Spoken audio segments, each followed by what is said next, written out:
د قربانې د پاره هغه څاروي چې هغه اخکر ونه لري خلقتن پیدایشي تور سره په ډیر احترام باندې لکۍ ونه لري یا غوږونه ونه لري پیدایشي تور سره په دې څارویو باندې قرباني صحیح دی او کنه درې خبرې دي او د درې وړو جواب دا دی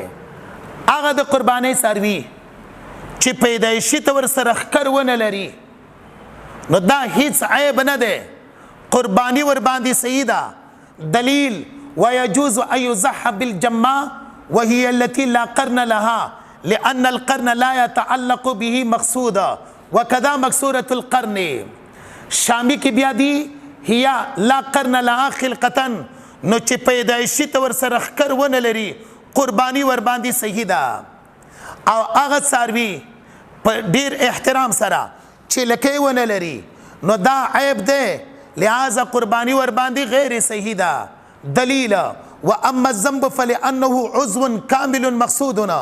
هدايه جلد سلورم صفحات سلورسو وصل وختم نو چې لکۍ نیوي هغه باندې هم قربانی غیر صحیح ده او هغه څاروی چې خلقتن تور سره غوږونه ونه لري پاغي باندې هم قربانی غیر جایز ده